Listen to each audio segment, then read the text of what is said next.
o nome seja glorificado na sua vida, no nome de Jesus. Amém.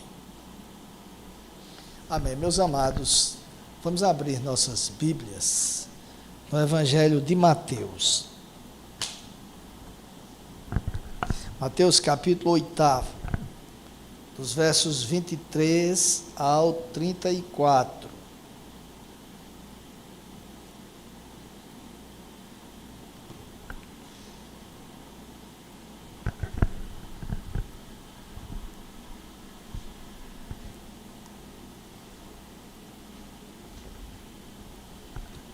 Mateus, capítulo 8, dos versos 23 ao 34, narra o seguinte: Jesus entrou no barco e os seus discípulos o seguiram. E eis que se levantou no mar uma grande tempestade, de modo que as ondas cobriam o barco. Jesus, porém, estava dormindo. Mas os discípulos foram acordá-lo, dizendo: Senhor, salve-nos, estamos perecendo. Então Jesus perguntou: por que vocês são tão medrosos, homens de pequena fé? E levantando-se, repreendeu os ventos e o mar, e tudo ficou bem calmo. E aqueles homens ficaram admirados, dizendo: quem é este que até os ventos e o mar lhe obedecem? Quando Jesus chegou à outra margem, à terra dos Gadarenos, 2 endemoniados foram ao seu encontro, saindo dentre os túmulos. Eles eram tão furiosos que ninguém podia passar por aquele caminho. E eis que gritaram: o que você quer conosco, Filho de Deus? Você veio aqui nos atormentar antes do tempo? Ora, uma grande manada de porcos estava pastando não longe deles.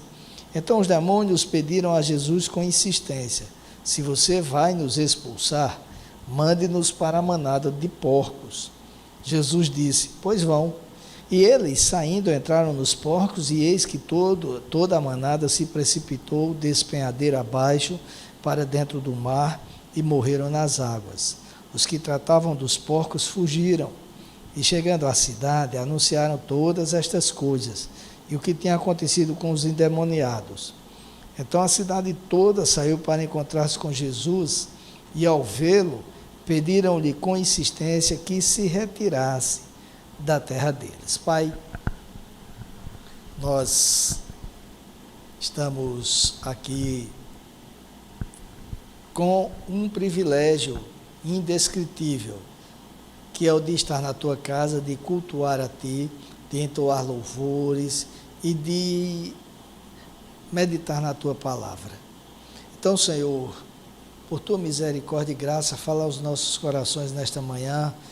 Usa-nos para o louvor da tua glória e faz aquilo que eu não posso fazer. Eu oro assim no nome de Jesus. Amém.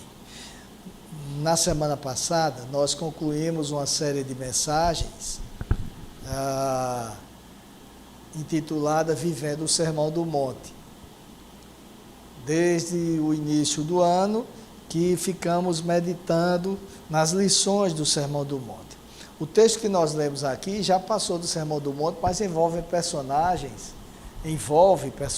que estavam ali, como os discípulos, ouvindo tudo o que Jesus havia ministrado. E nos mostra o quão difícil é colocar em prática as ministrações do Senhor Jesus. Nos mostra o quão nós somos humanos e como tais agimos em momentos difíceis. Nos mostra também que muitas vezes nós damos preferência às coisas desta vida, às coisas inclusive materiais, do que ao Senhor Jesus. E é por isso que o tema é até provocativo, o título: o que nos importa mais, Jesus ou os porcos? Este relato que acabamos de ler nos mostra, em primeiro lugar, as duas naturezas de Jesus. Fica claro aqui que ele tinha a natureza humana e tinha uma natureza divina. No capítulo 4 do Evangelho de Marcos, consta que Jesus voltou a ensinar à beira-mar, depois do Sermão do Monte, voltou a ensinar à beira-mar, e uma multidão se reuniu para ouvi-lo, de forma que ele entrou num barco, onde se assentou e, afastando-se da praia, passou a ensinar, passou a ministrar para a multidão. Depois, cansado daquela jornada, ele adormeceu, e isso demonstra a sua humanidade. Jesus tinha um corpo, como qualquer um de nós, que era frágil. A gente vê durante todo o relato que ele sentiu sede, sentiu fome, ele se emocionou, e aqui, como não poderia ser diferente, ele estava cansado, era sujeito às mesmas limitações e emoções e necessidades que nós. Por isso é que eu aproveito já para dizer que ele sabe como nós nos sentimos, pois teve uma natureza humana. Aliás, o autor da carta aos Hebreus, descrevendo sobre Jesus, disse o seguinte no capítulo 4: porque não temos sumo sacerdote que não possa se compadecer das nossas fraquezas. Pelo contrário, ele foi tentado em todas as coisas à nossa semelhança, mas sem pecado. Esta é a única diferença da humanidade de Jesus para nós, é que ele era perfeito, ele não pecou, mas, a exemplo de cada um de nós, ele foi submetido às mesmas tentações e às mesmas situações que nós somos nos dias atuais. Ao mesmo tempo, voltando para o texto que nós lemos no princípio, ele revela a natureza divina de Jesus, porque quando despertado pelos discípulos, nós lemos que ele falou às forças da natureza e aquelas forças o obedeceram. Aliás, esse milagre comprova que a natureza não é Deus, como muitos ensinam por aí, como inclusive existe uma doutrina chamada panteísmo, que ensina exatamente isto. Pan significa tudo, Theos, Deus, então tudo é Deus, como se a natureza fosse Deus e essas coisas. Não é. Não é. Deus é Senhor da natureza.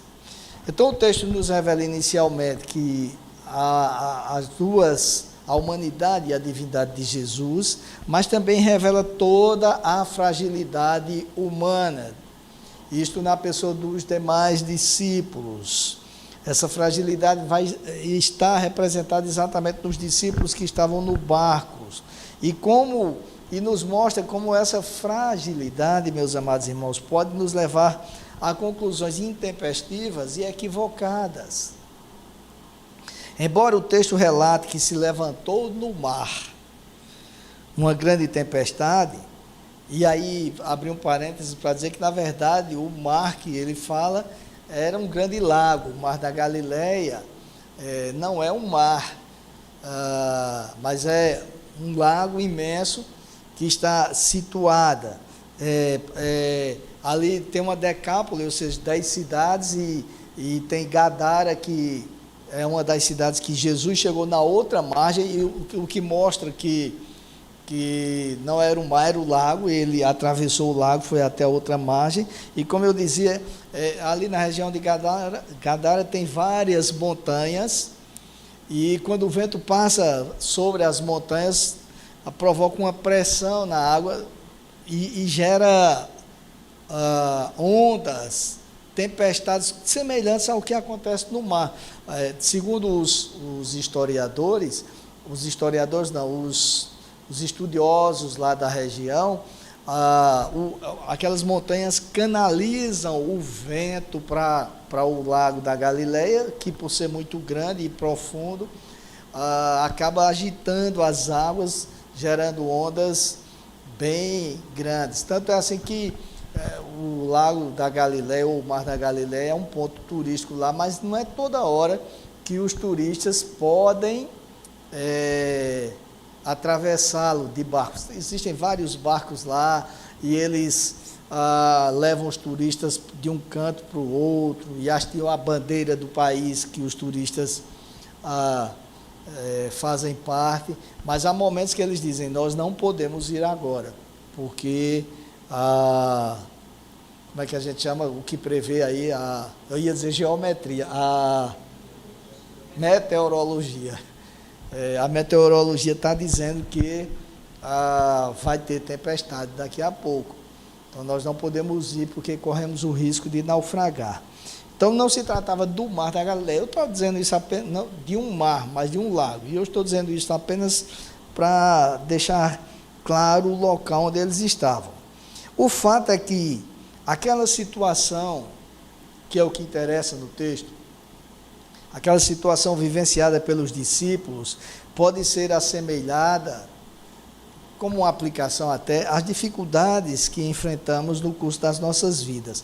Há momentos, meus amados, em nossas vidas, que somos submetidos a tempestades inesperadas. E gigantescas, muitas vezes, e leva-nos a crer que o Senhor não está se importando conosco. Tudo conspira contra nós e, ao que parece, o Senhor fica a dormir. Por mais que oremos, por mais que clamemos, não encontramos saída nem resposta. E o pior é que muitas vezes essas situações ocorrem porque estamos vivendo de acordo com a vontade do Deus eterno. Observem que os discípulos estavam enfrentando aquela situação porque estavam obedecendo ao Senhor. O evangelista Marcos, quando narra este episódio, revela que eles atravessaram o mar porque o Senhor os havia dito, no capítulo 4, verso 35 de Marcos, passemos para outra margem. Então eles estavam no barco porque o Senhor havia dito que eles passassem para outra margem. Diria alguém, numa situação semelhante, puxa vida, se eu não tivesse me metido nesta empreitada do Senhor, se eu tivesse ficado na minha, quietinho, na minha casa, nada disso teria acontecido. E é por isso que muitos, infelizmente, não querem sair da sua zona de conforto. Muitos não querem se envolver com projetos de Deus porque têm medo das consequências. Mas o Senhor Jesus, naquela situação, provou aquilo que costumamos cantar muitas vezes nas escolas bíblicas de férias: com Cristo no barco tudo vai bem. O Senhor estava no barco, estava dormindo, mas ele estava no barco. Tanto que ao ser despertado, ele repreendeu a tempestade, e aí os discípulos ficaram boquiabertos. No verso 27 consta: quem é este que até os ventos e o mar lhe obedecem? O fato, queridos, é que Deus tem o controle de todas as situações, e até quando parece que ele não se importa, a situação está sob o controle dele. Nada foge ao controle do Senhor. Então, o texto nos mostra que após repreender a tempestade, Jesus perguntou no verso 26, por que vocês são tão medrosos, homens de pequena fé? A pergunta, meus amados, além de ser uma reprimenda, era uma lição muito importante para os discípulos, como é para nós. Eles precisavam crer que quando estivessem sozinhos, porque Jesus não ia ficar com eles o tempo todo, fisicamente falando da pessoa. Então eles precisavam crer que quando estivessem sozinhos, sem Jesus por perto, em especial nos momentos difíceis, poderiam enfrentar os problemas certos de que Deus não os desampararia, porque Deus não nos desampara jamais. A razão do medo deles não era a tempestade. A razão do medo deles era a falta de fé. Se não fosse a tempestade, seria outra coisa. Eles continuariam tendo medo, porque o que faltava neles era fé.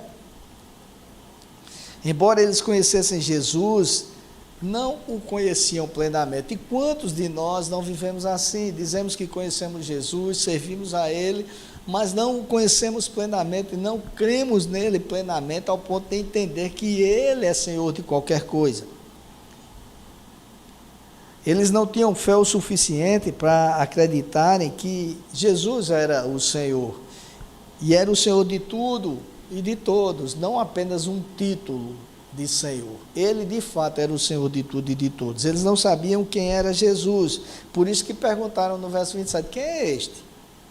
Que até os ventos e o mar lhe obedecem. Eles andavam com Jesus, conviviam com Jesus, ouviam as lições de Jesus, comiam com Jesus, mas não conheciam de fato quem era Jesus. Deus, meus amados, tem o controle de toda e qualquer situação. A palavra dele é poderosa, os mares se submetem a ela, os ventos cessam quando são submetidos a ela, as ondas se acalmam diante dela, e nós temos a palavra de Deus ao nosso dispor. Eu não estou falando para usar isso aqui como se fosse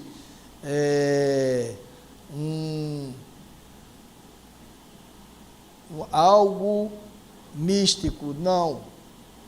É que a palavra de Deus é viva e eficaz. É por isto. Então, como cristãos, ao lermos esse relato, podemos ter certeza de duas coisas. Em primeiro lugar, as provações são uma realidade nas nossas vidas. As tempestades vão surgir sempre. Mesmo quando tudo parece ir bem, quando estamos em céu de brigadeiro, quando o mar está calmo, de uma hora para outra podem surgir tempestades. Enquanto vivos estivermos, enquanto morarmos nesta terra, passaremos por muitas delas. São desempregos, são problemas conjugais, enfermidades, injustiças. Não tem jeito, meus amados. O próprio Jesus, em certa ocasião, conversando com os seus discípulos, esses mesmos discípulos que são os personagens deste relato que lemos, quando ele conversava com eles, disse: no mundo vocês terão aflições. Quem narrou isso foi João, no capítulo 16, verso 33. Mas o que é interessante é que o versículo que diz isto não termina nessa afirmação dolorosa e inquietadora de que teremos aflições. E é bom que tenhamos. Bom não é, mas é bom. Por quê? Porque se nós não tivermos... Olha, nós temos aflições, enfrentamos dificuldades, e ninguém quer morrer, ninguém quer ir para o céu. Agora, imagine se aqui fosse tudo céu de brigadeiro. Quem é que pensaria no céu? Quem iria querer morrer? Nós precisamos passar por aflições para a gente saber que este lugar não é nosso. Estamos aqui de passagem. Agora, apesar dessa afirmação inquietadora do Senhor Jesus, dolorosa, o versículo não terminou aí, senão nós viveríamos desesperados. E o fato de as palavras de Jesus não cessarem aí, nos levam a uma outra lição. É que este mundo que nos traz aflições foi vencido pelo Senhor. E por esta razão é que nós não iremos sucumbir diante delas. Ele disse: tenham coragem, no complemento. Eu venci o mundo. E o mundo, queridos, leia-se todas as dificuldades que nele enfrentamos. E essas dificuldades aqui não podem prevalecer, porque Jesus já prevaleceu sobre o mundo e, portanto, prevaleceu sobre toda e qualquer dificuldade. Os cristãos não enfrentam provações sozinhos, porque Jesus, que venceu o mundo, os ajuda em tempos de tempestades e os livra. Nós, cristãos, apesar das provações, devemos ter a certeza de que o Senhor nos guia em todos os passos. E nos momentos difíceis, Ele nos livra. Os dois endemoniados, que lemos sobre eles no princípio, que vieram ao encontro de Jesus quando ele desembarcou na margem sudeste do lago da Galileia, numa cidade chamada Gadara. Aqueles homens viviam solitariamente, porque, como Mateus relatou, e nós lemos no princípio, eles eram furiosos, está no verso 28. Portanto, as pessoas não conseguiam se aproximar deles, sequer conseguiam passar pelo caminho onde eles se encontravam, porque tinham medo. Então, acabavam que eles eram também solitários. No entanto, quando viram Jesus, mesmo sem viver, tendo contato com ninguém, eles souberam que estavam diante do Filho de Deus, até porque eles estavam possuídos. E sabiam que o Filho de Deus tem poder para destruí-los. Estamos falando aqui dos demônios que tomavam posse daquele homem. Por isso tiveram medo. Aliás, o apóstolo Tiago ensina que os demônios creem e até estremecem, né? Sabiam eles, os demônios, que a derrota era iminente. Aí eles gritaram, no texto que nós lemos: você veio aqui nos atormentar antes do tempo, e insistiram com Jesus. Verso 31, se você vai nos expulsar, mande-nos para a manada de porcos. E aquele pedido, nós lemos, foi atendido por Jesus. E segundo o relato imediatamente seguinte, os demônios entraram nos porcos e toda a manada se precipitou despenhadeiro abaixo para dentro do mar e morreram nas águas. E os versos 33 e 34 acrescentam: os que tratavam dos porcos fugiram, e chegando à cidade anunciaram todas estas coisas e o que tinha acontecido com os endemoniados. Então a cidade toda saiu para encontrar-se com Jesus e, ao vê-lo, pediram-lhe com insistência que se retirasse da terra deles. Vejam, queridos, quando as pessoas daquela cidade souberam do ocorrido, insistiram para que Jesus se retirasse do meio deles. E por que isto ocorreu?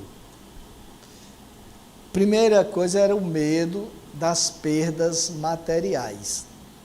Os homens da região não estavam dispostos a abrir mão, usar esse termo, abrir mão dos seus bens materiais. Isto seria pedir demais para eles. E isto acontece com muitos de nós também nos dias presentes. Seguir Jesus significa muitas vezes perdas.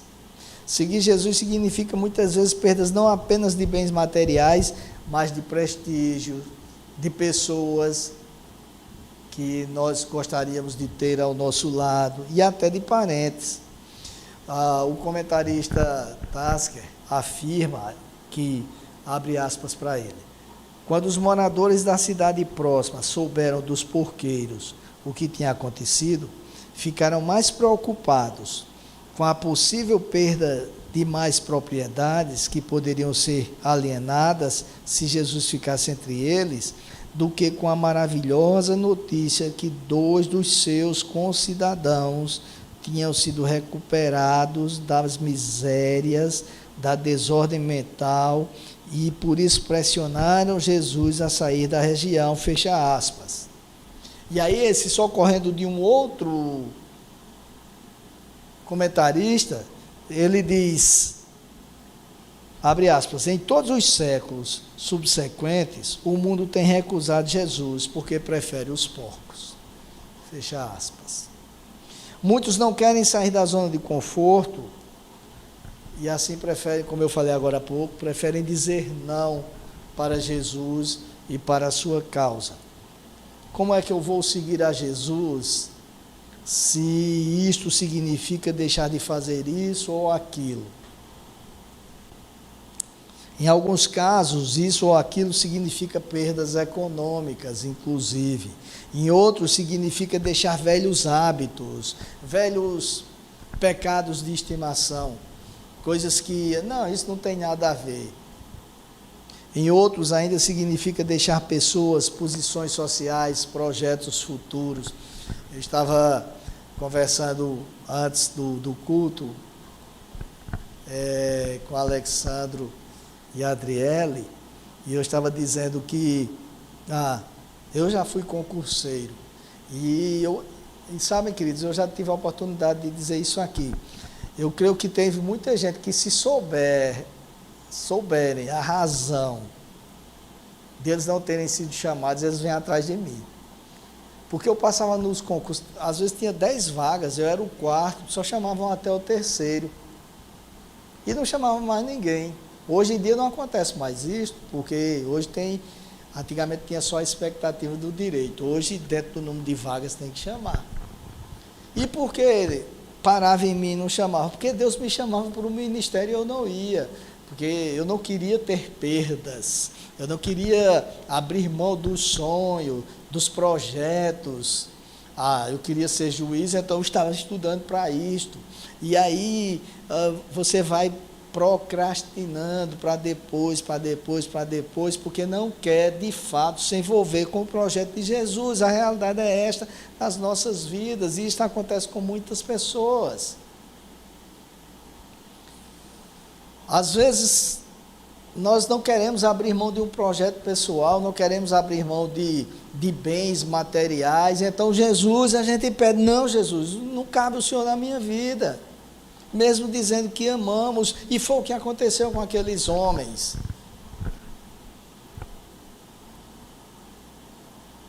A segunda razão é que aqueles homens não se interessavam pelos que foram libertos do demônio.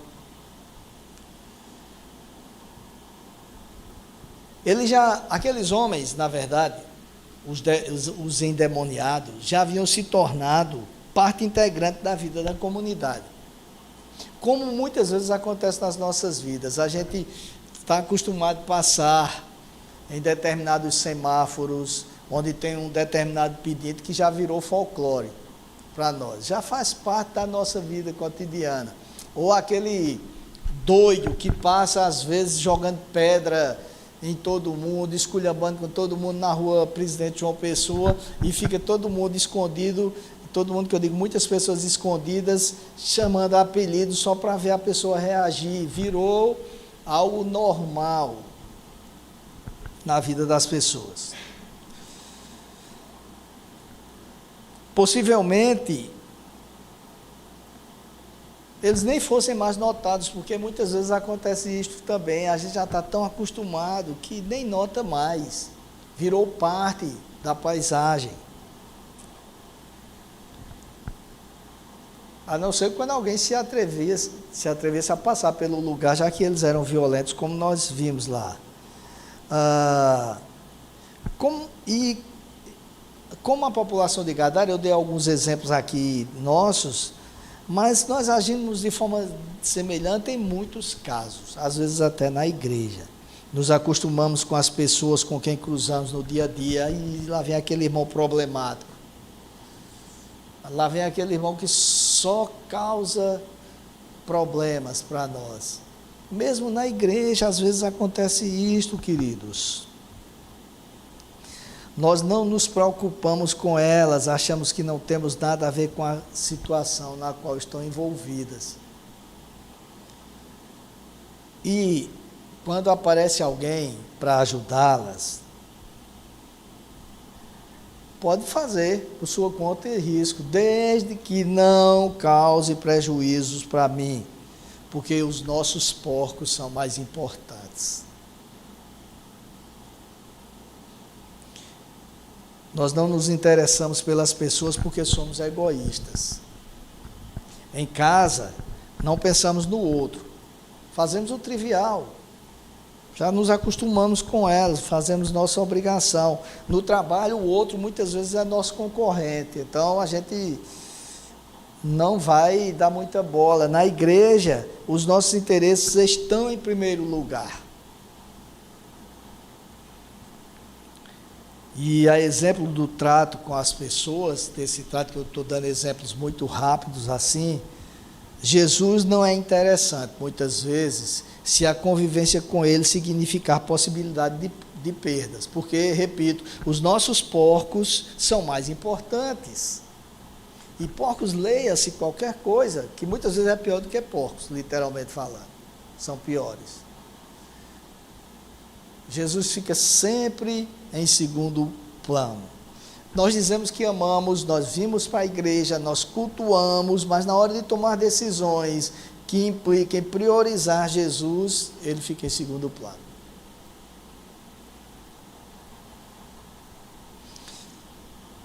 A terceira coisa que a gente vê no relato é que o sistema de valores dos gadarenos, por esta razão que eu acabei de explicitar, estava nas coisas terrenas.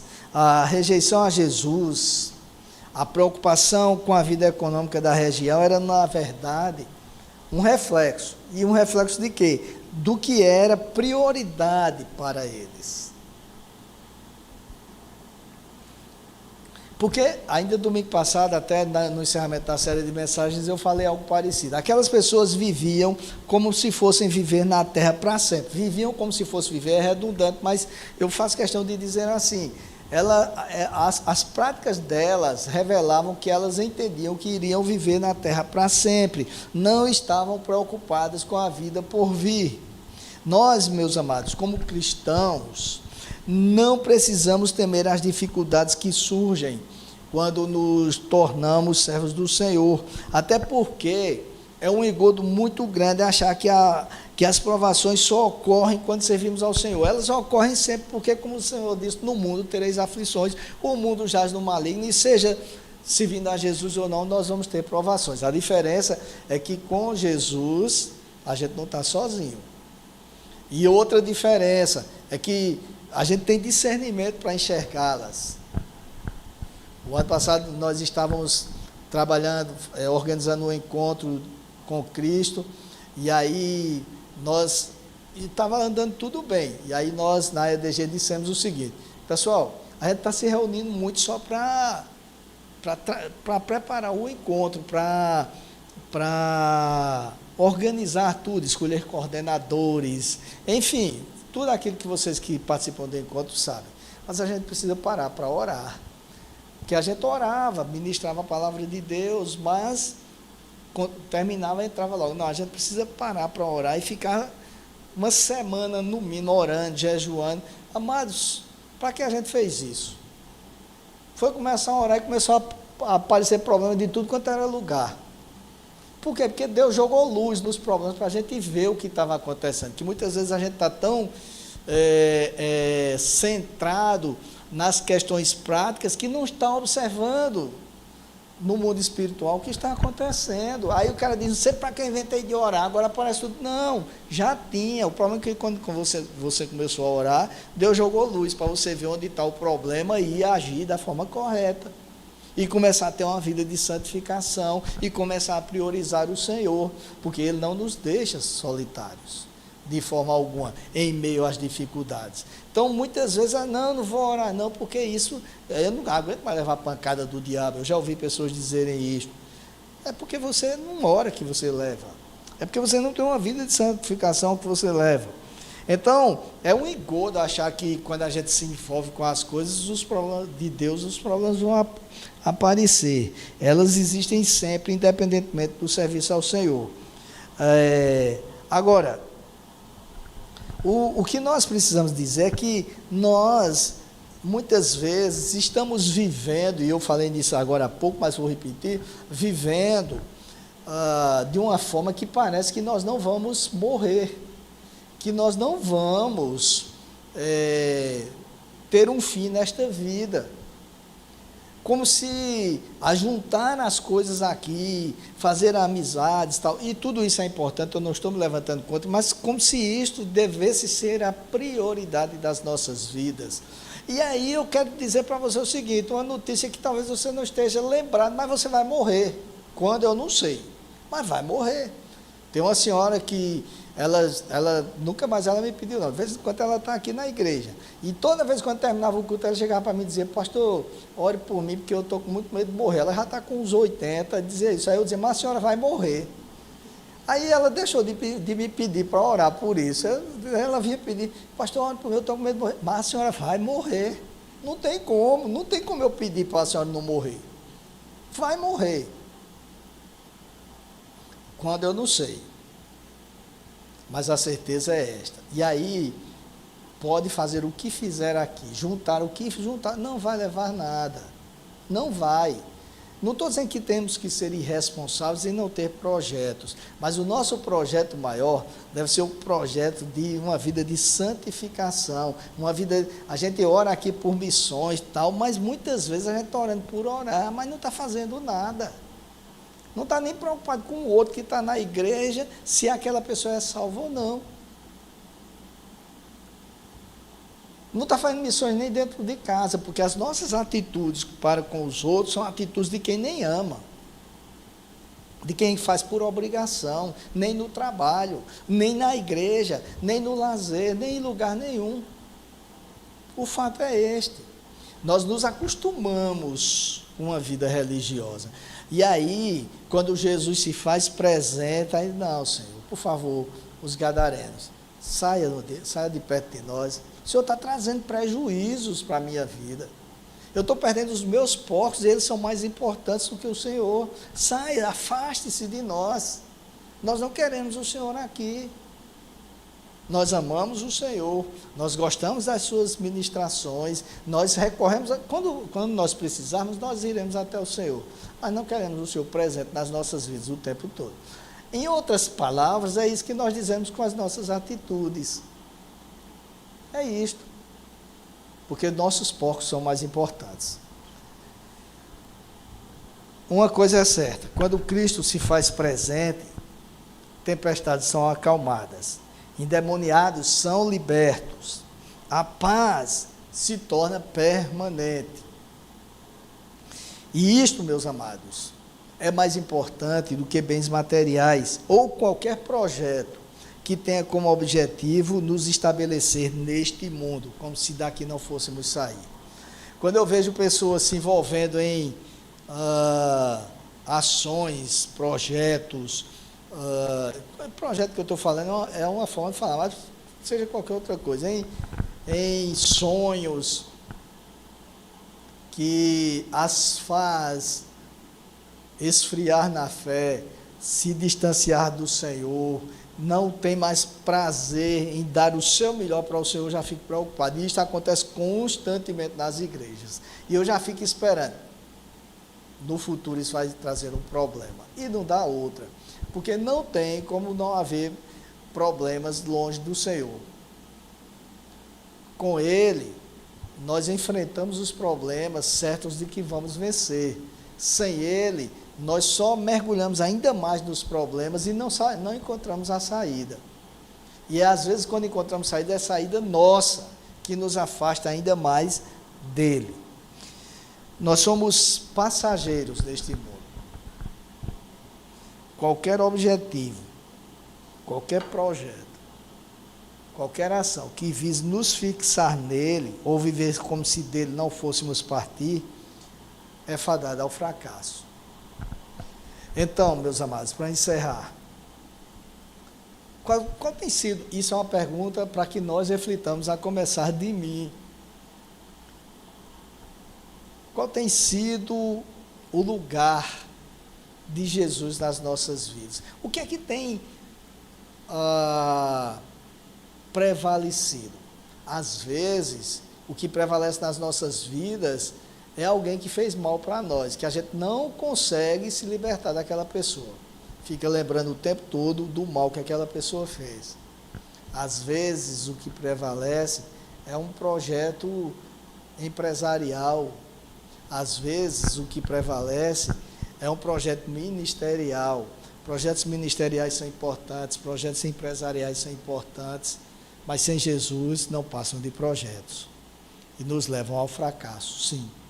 Por isso, nós precisamos refletir E aí, nós encerramos a série de mensagens na semana passada, dizendo que a série foi todinha no mês de janeiro, início de fevereiro, porque era início de ano e muita gente faz planos.